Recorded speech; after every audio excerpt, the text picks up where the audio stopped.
Hi there, and good afternoon, good evening. I hope you can all hear me well. It's really exciting to see so many people having come here to listen to some of the great science and creative and technology things happening in Birmingham. I'm going to try and wrap us all off, I hope, in an interesting way, by trying to put that in the context of some of the things that are happening globally, and then take a look at what all of these things that we've been learning about individually, what they might amount to for Birmingham and how that might be important, how we can try to maximise the value that our city gets from it. So whilst you see I work for IBM, and part of what I'll be talking about is what IBM thinks of as smarter cities. I've lived in Birmingham for 25 years. I finished my education here, started my family here. So it's as much a story about some of the things happening in Birmingham from all the great companies, institutions, people here as well. So I think we're living right in the middle of one of the most fascinating, challenging, exciting periods of time in history. If you look at this graph from the United Nations World Urbanization Prospects, it's showing that in the century from 1950 to 2050, we're expecting the size of the world's urban population to grow from less than 1 billion to 6 billion. Between now and 2050, we're expecting it to double from 3 billion to 6 billion. Almost all of that growth is taking place in what are called megacities, cities of populations of between 10 and 35 million people, almost all of them in what it's increasingly inaccurate to call the developing world. That's creating huge challenges. Whenever urbanisation has happened, slums have been created. And we've never even tried to manage urbanisation on that scale before. So there's an enormous part of what the world's concerned about is how we create good cities at that incredible rate, at that incredible scale. And one of the reasons that the British government is so interested in the smart cities market, why there is a Smart Cities Forum that's chaired now by Ed Vaizey and Greg Clark, is that that should be a huge opportunity for British companies, British universities, British architects and landscape architects to take and export our expertise into those markets. And that ought to be something that we can do here in Birmingham through organisations like the Climate Kick, which are connecting Birmingham SMEs through to international supply chains, international opportunities. But it has an impact closer to home as well. Those extra 3 billion people living in cities are transforming from a working class level of affluence to a middle class level of affluence. One of the consequences of that is going to be incredible pressure on energy supply, food supply and water. So we already use about 75% of the world's fresh water to create food in the world today. And we have significant levels of hunger. The United Nations estimates that by 2050, to support that population, who are going to start eating an awful lot more meat, which is much less efficient to produce than vegetarian food, in order to support that population, about twice as much food has to reach the world's dinner plates as does at the moment.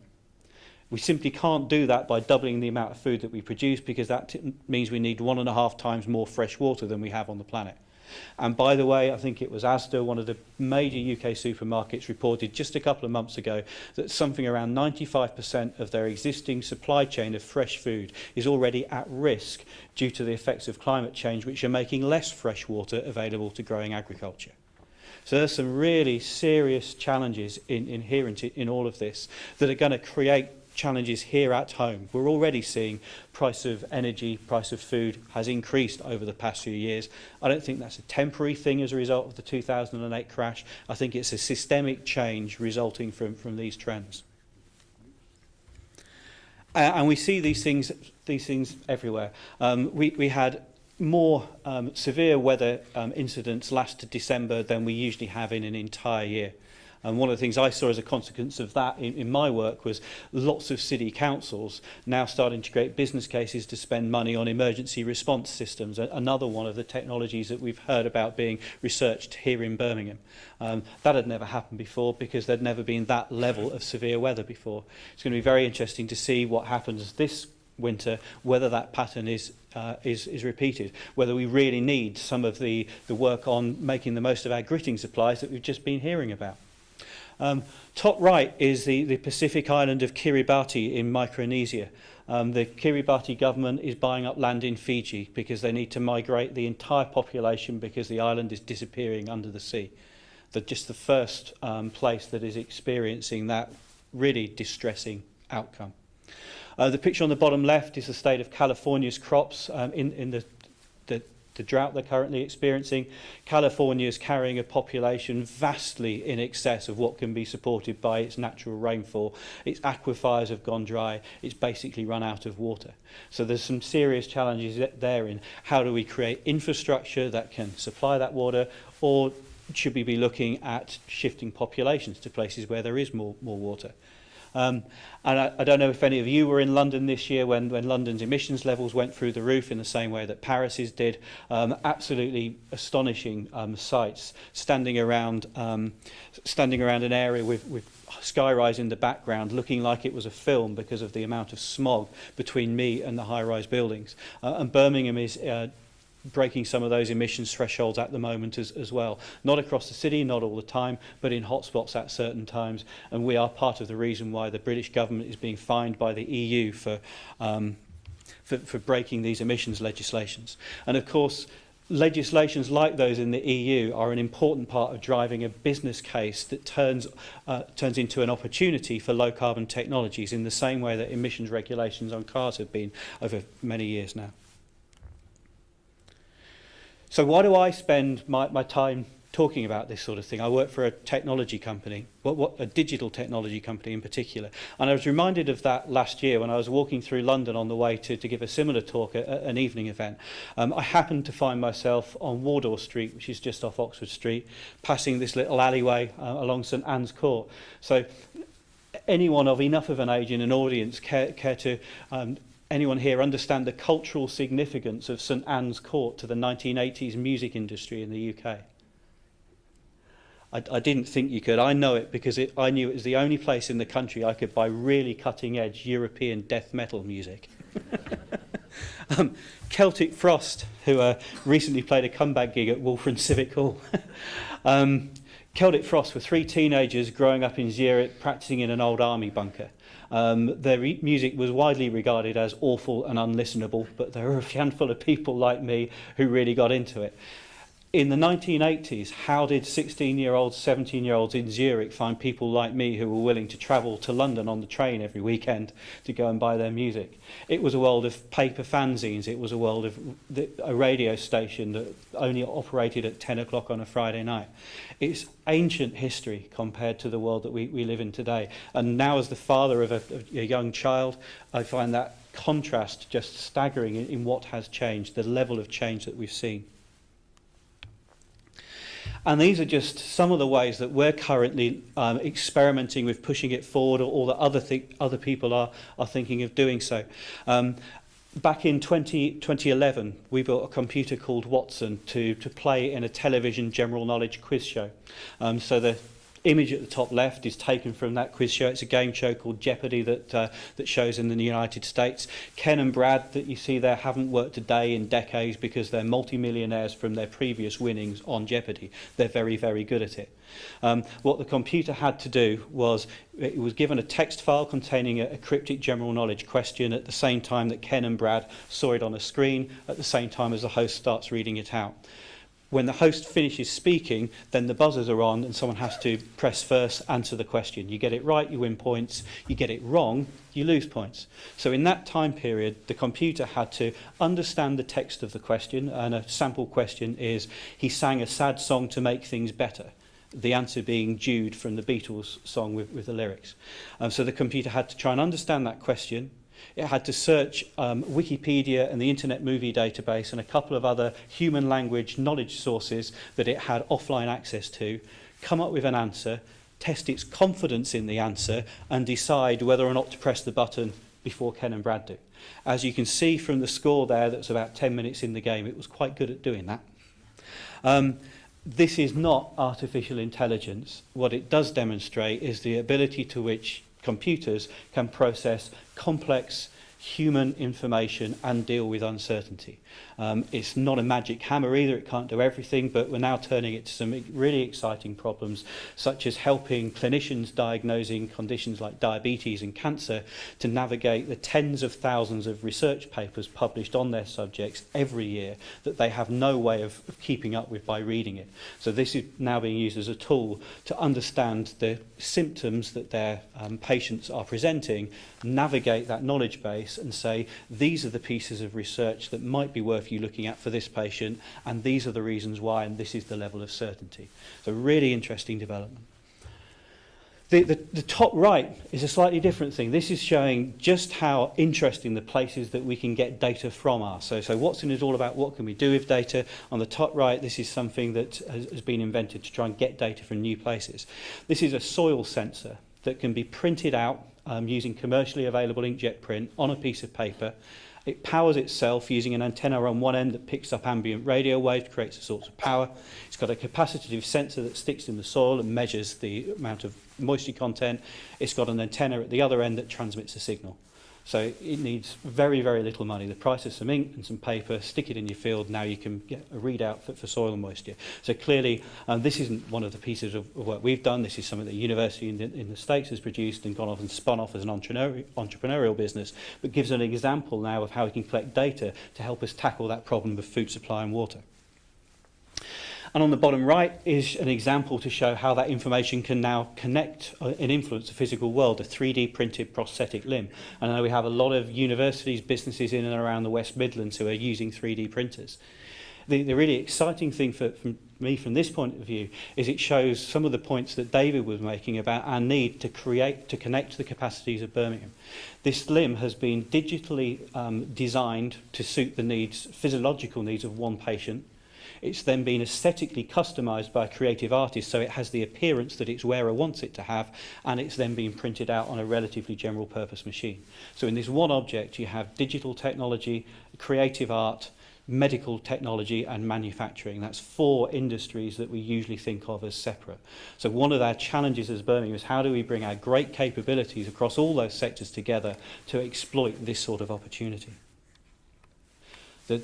I've seen all of the individual inventions that made that possible happen through my adult life. To see an 18-month-old child just do it without being taught, before he can read, before he can write, that was transformative for me. I mentioned that story to, I think it was, might even have been Susanna in the audience. Certainly someone in Birmingham said that they'd seen their daughter do this action on a comic, trying to make the pictures on it larger. These people are going to fundamentally change the world we think about the way we think about the world working. We've already seen, elected councillors I see turn up to public sector conferences with iPads who I would never have seen with a laptop. This technology is transformative and will spread the way we use information into all sorts of unexpected areas. And it's already old. The picture at the top left, 2 pictures. Created by scientists at the University of California in Berkeley 4 years ago now. The image on the right was recreated from the outputs of an MRI scanner within which a person was sitting watching the film on the left through a pair of goggles. So this is literally using science and technology to mind read moving images from someone's mind. There is nothing magical or mystical about it, it's just technology. Measure the magnetic field, use pattern analysis technology to correlate the image you know is being shown and the reading that you get, use that to create a reference store, then show a new film, recreate it. It's not very detailed, it's not very clear, but you can clearly see that some sense of that image is being captured. The bottom left is me using similar but much smaller technology in our research lab in Hursley. The headset there was created by a company called Emotive, and they sell it as a user interface for computer games. So it's already on the market. You can sit there, you can think directions to control computer characters, and the BBC have used it to drive a taxi cab around an airfield by the power of thought. To go back to uncertainty, it was an airfield, not a road, because it's not perfect and it crashed quite a lot, but it will develop. And this woman on the right here is using similar technology to feed herself using a prosthetic arm, something she had never done. So amazing things, and I think as these become smaller and smaller, become less and less intrusive, make even a touch screen look clunky. It's going to really change the way it's possible for us to use information as we go about the world. And there's lots of people coming together in Birmingham to do this. This was the Smart Hack a couple of years ago we held over at Innovation Birmingham. A whole bunch of people, some of them techies, some of them not techies, sitting around in a room thinking, what could we do to use technology freely available to us, the data freely available to us, to create new value? Ooj Duty, who's an entrepreneur at the Science Park, said, you know what, I went to this huge wedding at the weekend, and there was an amazing amount of catered food there, all produced in professional certified kitchens, and at the end we threw a lot of it away. Surely there's a better use for that. Over the course of the weekend, they'd hacked together a system that connected information about catered events in Birmingham, places where there will be spare food from certified kitchens, and soup kitchens and other outlets in Birmingham that give away the food to people that need it. That then got picked up for a LinkedIn discussion by the Royal Society of Arts and taken into a project in London. So some fantastic things can happen as all of this technology is available to us. And we can use technology, I think, to draw insight into how to make this happen more in our city. And this perhaps will go and touch on some of the things that Catherine Moore was talking about in the HS2 presentation. So here's Birmingham. Here's this city that we live and work in. We're sort of somewhere just off to the right of centre in this. And here's some information about Birmingham. So this is a company called Space Syntax, who are based down in London. They've done work in lots of cities around the world, including Birmingham. And what they're doing here is analysing Birmingham's spatial accessibility. So this is on the same scale as the previous picture. What it's showing is, based on human behaviour, how people behave when they're somewhere that they don't know well, trying to get from one place to another. What are the most likely routes that people will take through the city from any destination to any other? And then add them all up. And what you're seeing here is a picture in red of those routes that will be most heavily trafficked by people in Birmingham due to the spatial structure of the city, the way people behave. One of the things that you can see is, aside from the very city centre, it's much more accessible radially than it is in circumference. And actually, this is just for vehicle traffic. When you look for cycling and walking, everything gets worse. It's not the world's easiest city to cycle and walk around. What's the impact of that? Well, let's look at where Birmingham's creative centres are. So this montage of pictures shows various places in Birmingham mapped on the same sort of layout we've just been looking at. So the top left we have the Jewellery Quarter, where BCU have a centre of advanced manufacturing. The top right is Innovation Birmingham. Just below that, Millennium Point where we are now, below that the Jewellery Quarter. And what you see is that various aspects of Birmingham's physical characteristics, Great Charles Street, Queensway, Jennings Road, make it harder for people to walk between these creative centres than we would like. And one of the reasons that some of the business people in Birmingham started independent cafes like York's and like Urban Coffee was to put somewhere in the middle of this city, which was a convenient meeting point for serendipity for people from across those disciplines to come and meet, and to meet with people who understand money, who tend to work around Cornwall Row in the city centre. So technology gives us an insight into some of these things that we need to understand a little bit more anyway. And I think one of the great opportunities for the Mobility Action Plan is to understand how can we make Birmingham more connective to bring these capabilities together. So just to look at some of the things then we're doing in response to these trends. This is an example what we've been involved in Rio of trying to bring information together about a city to make some use of it, perhaps in a similar way that we've just heard from the OptiCities project. And some of this technology was used for elements of managing the World Cup recently. The big centre that you see up there in the top left, that's a new operations centre built by the Mayor Eduardo Paes, who wanted to bring together all of the city's agencies in one place so he could better manage the city as these big events took place. And you see the huge screen up on the top right, which shows some great examples of the information there. Actually, it's almost purely for show, because what really happens is every one of the individual people there has the information they need on their desktop. Doing things like in the bottom left here, showing some of the impact of rainfall that's expected over the next 24 hours. And one of the drivers for focusing on this was they had in the lead up to the games a couple of incidents of flash flooding that caused landslides that killed people, basically. So this is something they had to take very seriously. from a more sort of prosaic point of view, it also gives them on the right-hand side this prediction of over the next 24 hours, due to the weather and climate effects that we're expecting to see, what range of maintenance jobs of what type do we expect to have to carry out in different areas of the city. So it's a great example of what can happen not spatially, but with information when you bring it together in one place. And of course, they also collected lots of information from social media, so they bring that into their decision making. And when they come up with predictions or forecasts for what's going to happen, or just reports of what is happening, they disseminate that through social media as well, so that the people in the city are as much of a part of this as the institutions are. So that might seem a really powerful example of how we can use these technologies, but it gives me pause for thought to think, how can we be sure when we're thinking of these things that the technologies do have a beneficial effect?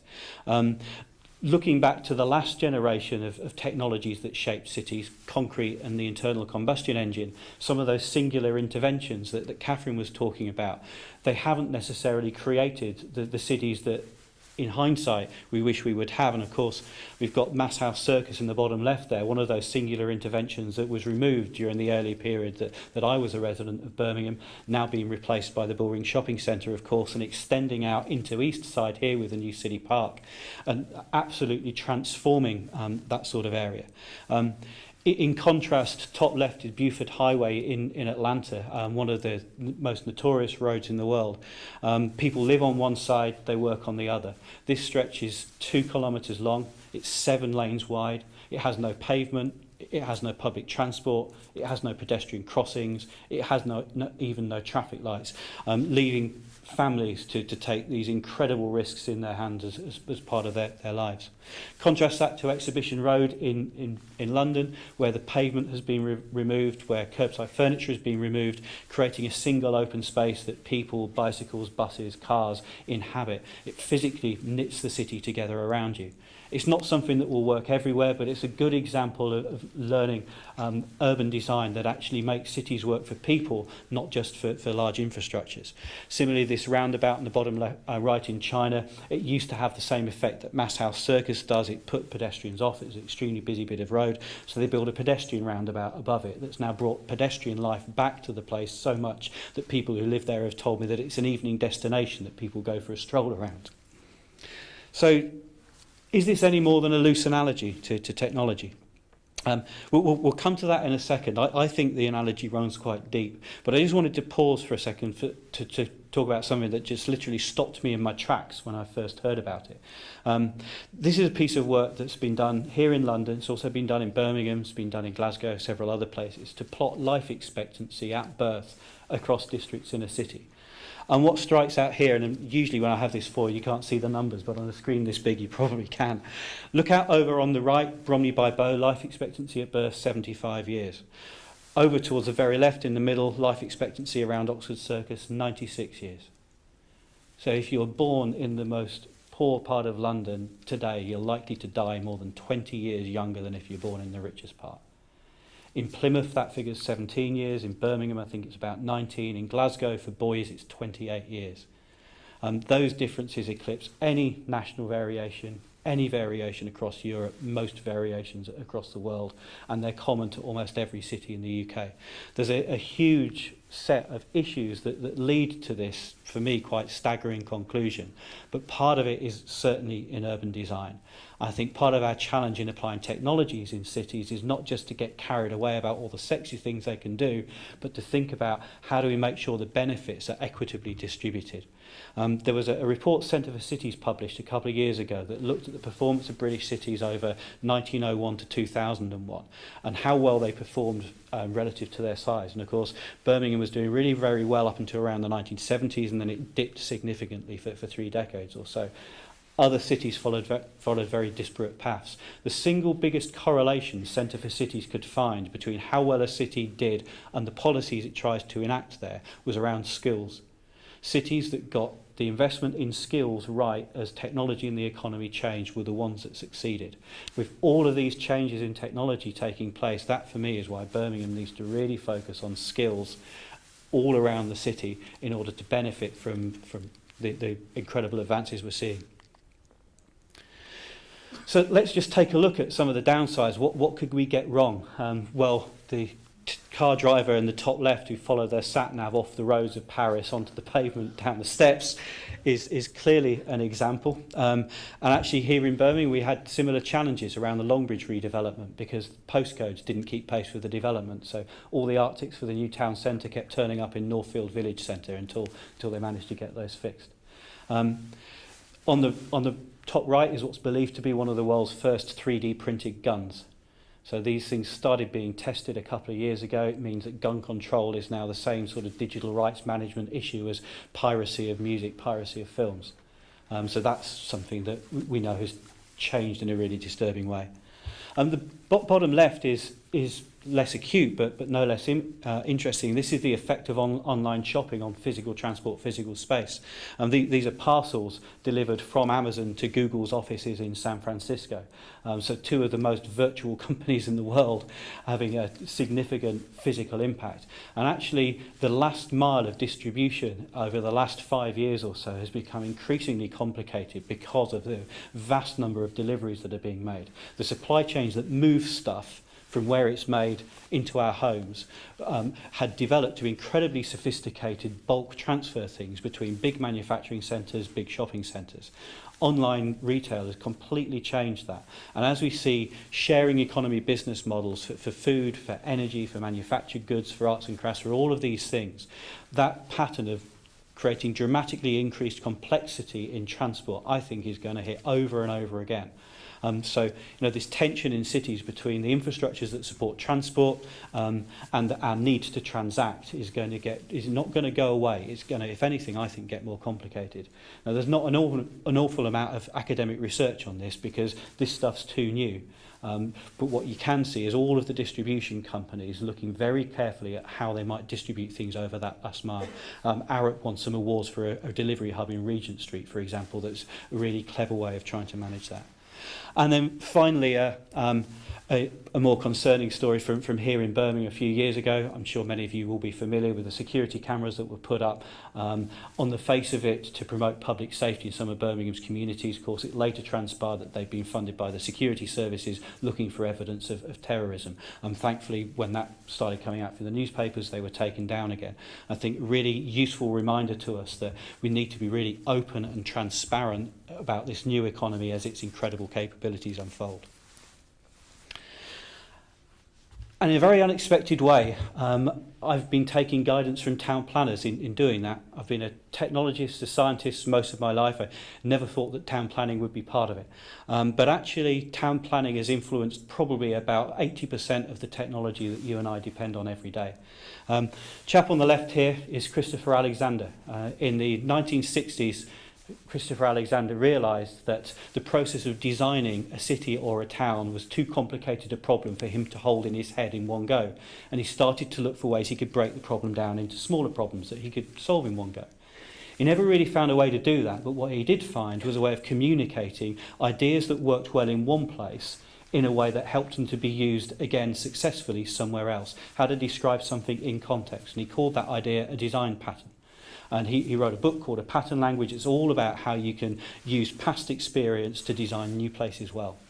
That idea of a design pattern got adopted wholesale by the technology industry in the 1980s. The wiki that I'm sure you're all familiar with was invented by Ward Cunningham as a tool to collaboratively develop design patterns for technology.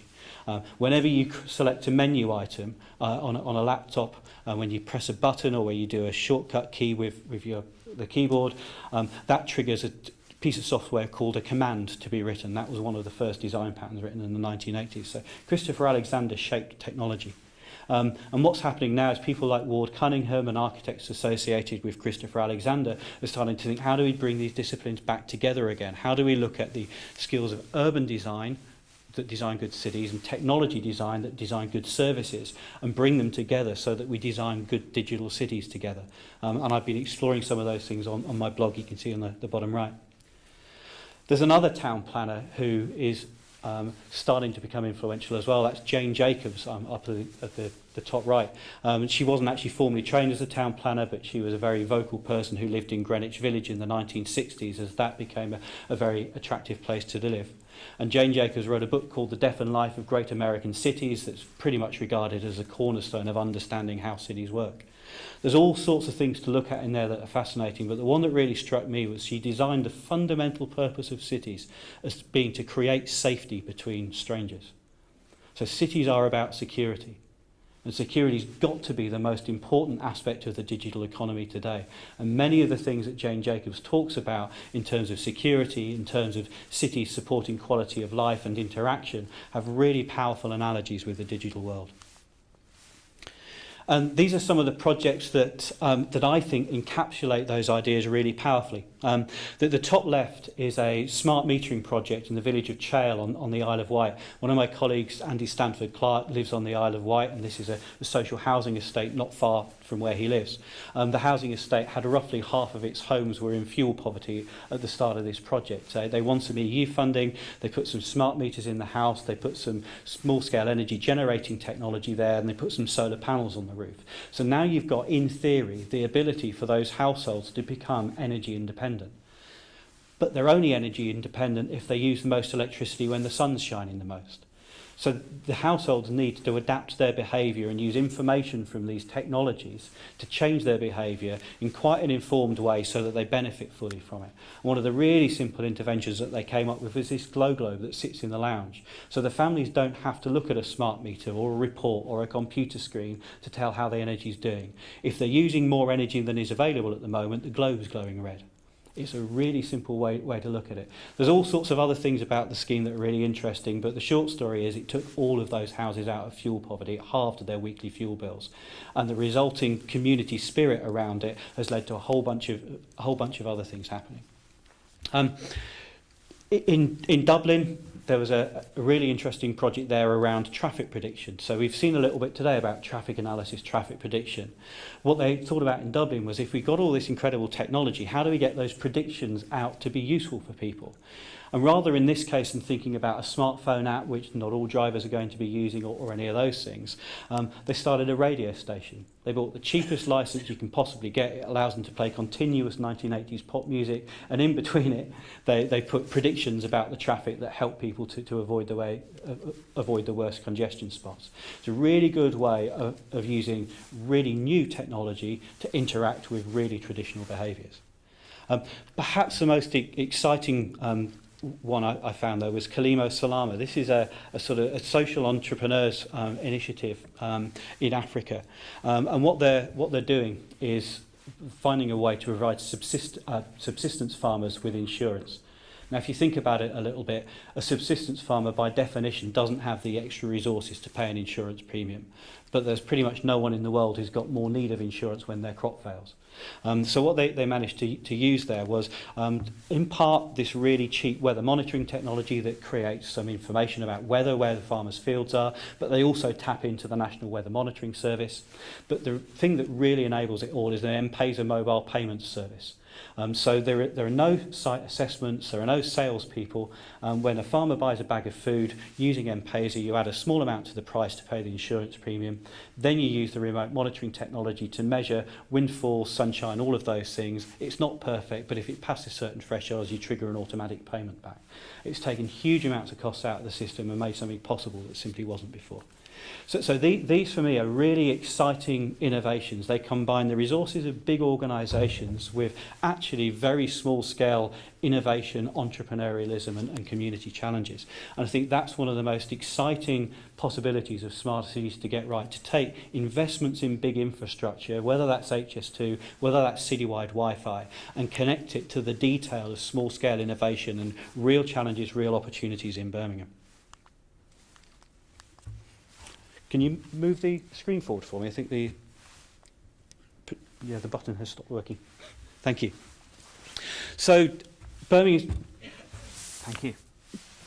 City Council launched the Smart City Commission a few years ago now. I was one of the original commissioners. It's now passed into a new phase with some of Birmingham's local stakeholders taking part in it, and published a really exciting Smart City roadmap. We were one of the first cities in the country to do so, one of the first cities in the world to do so. And through this WordPress site here, you can go and be part of that roadmap. You can find out what people are doing. You can find out how the council has set out priorities. You can post your own own stories about initiatives that you're responsible for in Birmingham. So it's a really great way for the city to have thought strategically about what do we want to have happen, but then to thought organically and socially about how do we encourage it to happen, not as a set of initiatives where everything is driven by Birmingham's institutions, but as a set of innovations where Birmingham's communities and Birmingham's businesses can come up with good ideas and then get the support that they might need from the city's institutions. So they're looking at all sorts of aspects of this, from technology in places, connectivity within the city. You know, a basic starting point for a lot of these ideas is that you need some form of connectivity to digital infrastructure. Planning for digital infrastructures as well. Birmingham's the first place in the world that asked the question, what should these smart city ideas mean for our planning policy? That piece of work has now passed into the British Standards Institute, and it's being picked up by cities in China. So great innovation here in Birmingham. Looking at mobility as well, as we've just heard from Anne Shaw, so looking at that challenge and how technology can how technology can enable it. Also looking at the people aspect, digital inclusion, skills and employment and innovation. Many of you may be familiar with the social media surgeries that Nick Booth started here in Birmingham, which then spread around the world internationally.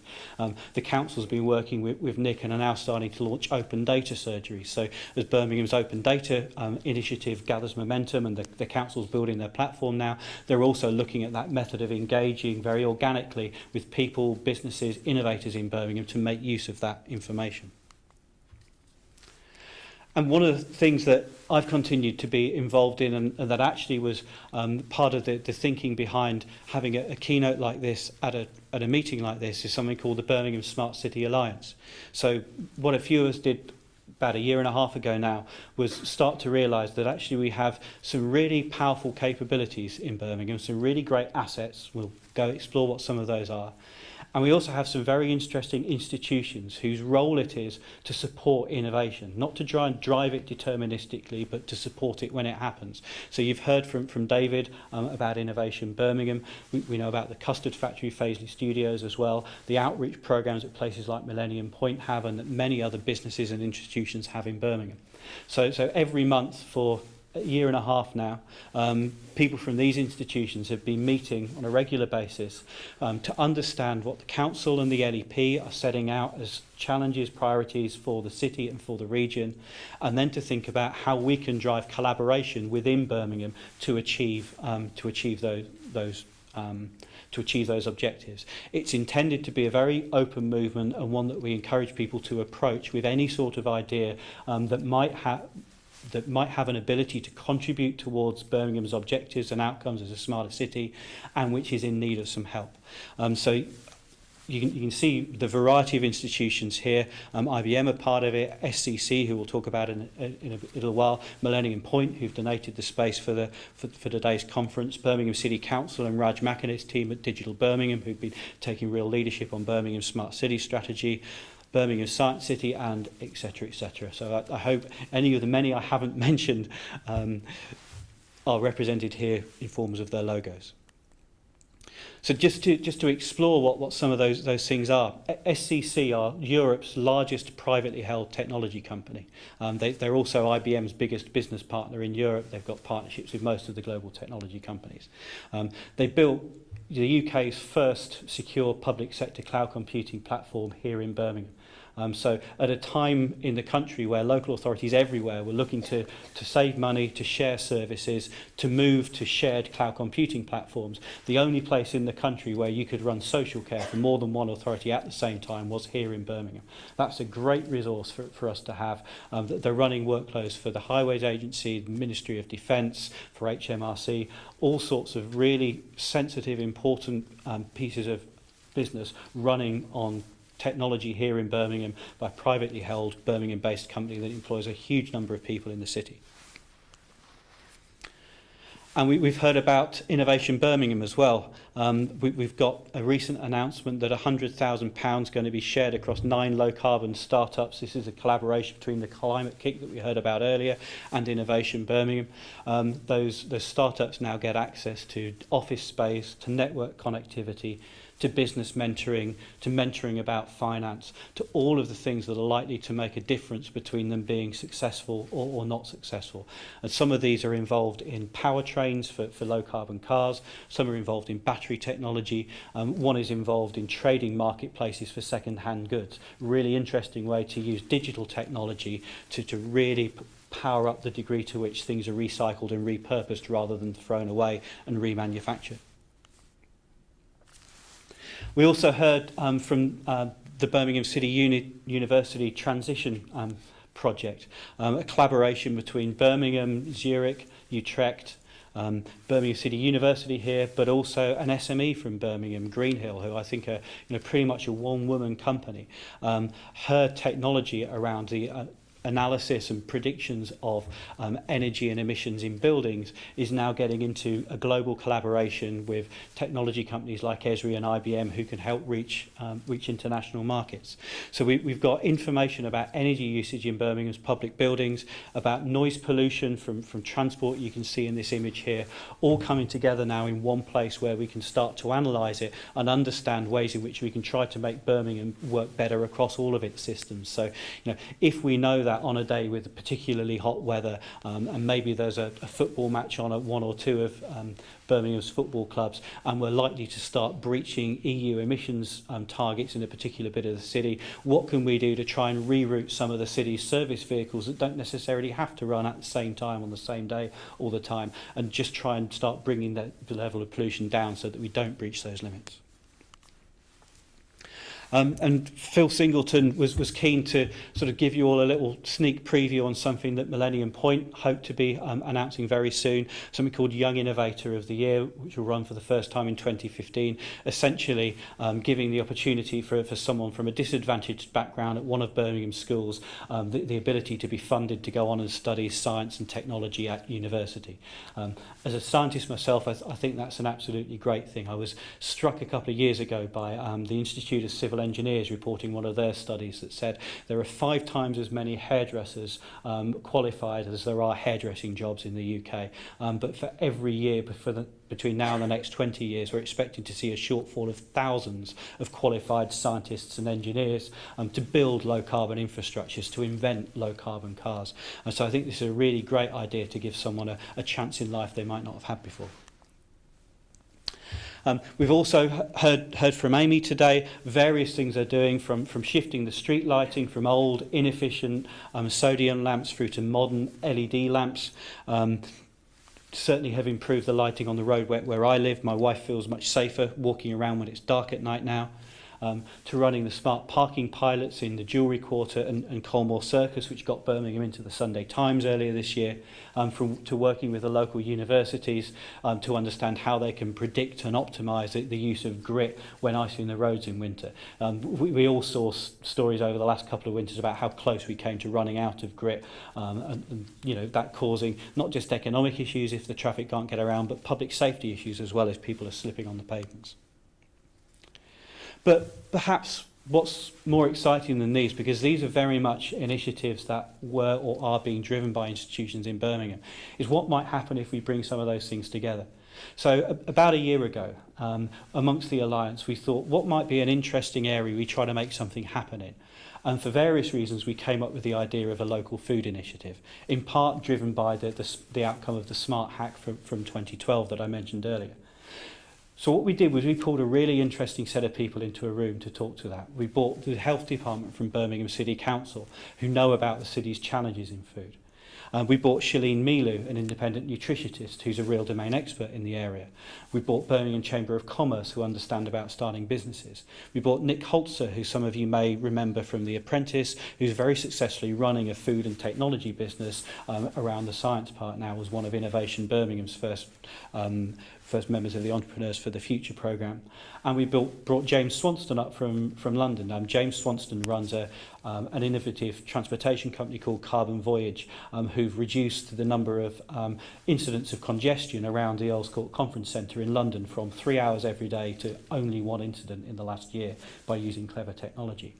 We held a workshop with this unusual set of suspects came up with a set of ideas which ultimately inspired Shalene to set up the Harborne Food School, which is on Harborne High Street now in an older building used to belong to the council, with backing from the property developers from the Edge, hoping to launch in November to the public. It's not the same idea that was discussed in the meeting, but the meeting brought together the unusual set of perspectives, the unusual set of connections that helped to develop the idea and that are then giving Shalene support in developing the business. They've got a really exciting plan to go and deliver training to food entrepreneurs, training in local food to local caterers, people who cater to hospitals and schools in Birmingham, and to build a set of online services so that the expertise that they've got can spread out from beyond the school. If you go back and think to the challenges of food that I talked about right at the start of this, think about the number of local food initiatives from Edible Eastside to the Northfield Eco Centre. This is a great way to add to that and perhaps start using technology to continue to join all of those together. And of course, this is actually something that we're very good at. So coming back to another story around Innovation Birmingham, they recently passed the 100th business that had been through the Entrepreneurs for the Future programme. So this is a programme that tries to catch very early stage entrepreneurs and give them support right from day one in building an entrepreneurial business, in winning investments, starting to employ people, going on and being a success. There are other institutions around Birmingham, of course, who can offer those services as well. But what we hope can happen through the Smart City Alliance is if someone or some initiative with a good idea comes forward to the Alliance, we give them a little bit of time to explore that idea with the institutions who are part of it or just with others from Birmingham's network. We think we can get some really good innovative support to really good ideas that they wouldn't always come into contact to. So if someone has an idea around innovation in food, their first point of contact probably wouldn't be Innovation Birmingham, which they might see as a technology organisation. But if we join these institutions up across Birmingham, then no matter where the idea occurs, no matter what help it needs, we've got a better chance of linking the things together. Centro are following this path too as well. Some of you will know Centro started an initiative called their New Journey earlier in this year, and they're really looking in collaboration with obviously the Mobility Action Plan to increase their level of collaboration with all sorts of people, institutions, companies in Birmingham to better understand mobility and how they can support it in the future as technology develops, as they invest in technologies such as payment cards, etc. And I think they have a stand outside. Chris Perry from Centro is here, and they're really looking to engage with anyone in Birmingham interested in creating a better transport service from Birmingham using technology in innovative ways. We've also got the West Midlands Open Data Forum, which I think is a great complement to the Council's own strategy to publish open data. So open data is a complex area, but one of the things it probably isn't going to be is an idea of completely free data about everything being available. What the Open Data Forum seeks to do is to promote free open data where possible, but where things are more complicated because data is expensive sometimes to produce in quality or because there are sensitivities around it, it's to broker conversations between people who have data, people have an idea for how to use data. It's also, of course, a great place to go and get support for using some of the resources of the information economy that are around as more and more data becomes open.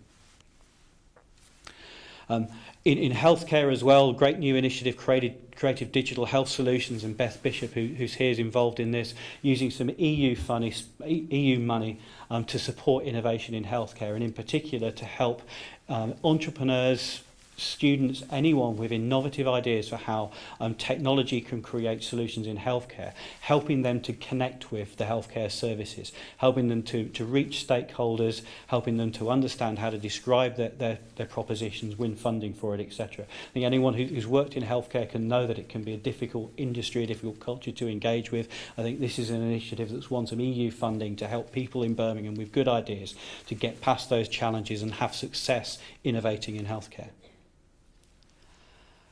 So that's been a real rush through a whole set of things that are happening. I hope it's given you a good sense for some of the innovative things that are happening here in Birmingham. I think we've had an afternoon full of that. I actually brought 80 of my colleagues in IBM to Birmingham about a year and a half ago. They were 80 of the most senior technology experts that we employ in the UK. And we spent 2 days with Birmingham's universities, entrepreneurs, social innovators, talking to us about all the things going on here. My colleagues went away absolutely blown away by what we do in Birmingham. Now, these are people who work with national government, with big corporations, with universities around the country, and who are expert in technology.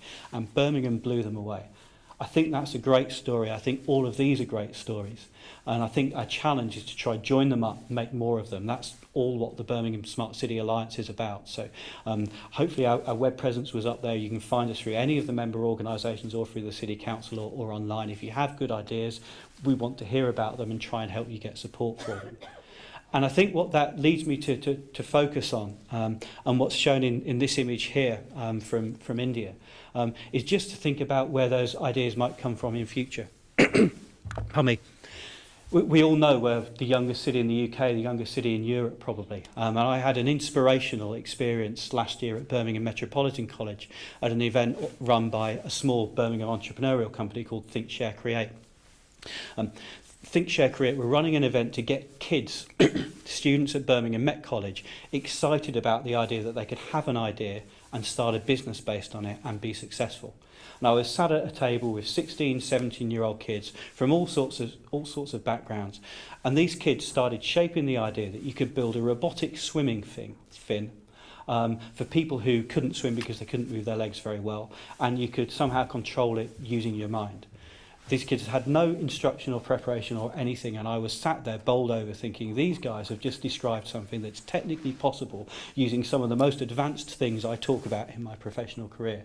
They then went on to explore a social enterprise model where you would create really powerful ones of these that you sold into the adventure sports market so that people could use them to go and swim at 40 miles an hour, but you use some of the profits from that as a social enterprise to make them available really cheaply to people who can't swim and are probably from more disadvantaged backgrounds.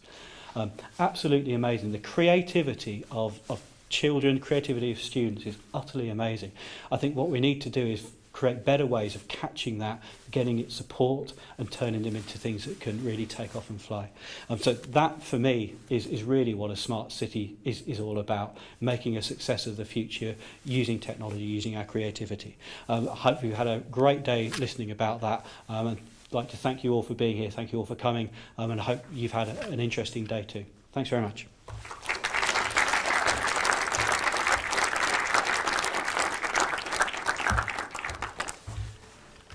Now, I don't know if Keith's around to close out the evening, but I think we have a drinks reception downstairs, so please do stay around. I'm sure there'll be plenty of time for networking and conversations.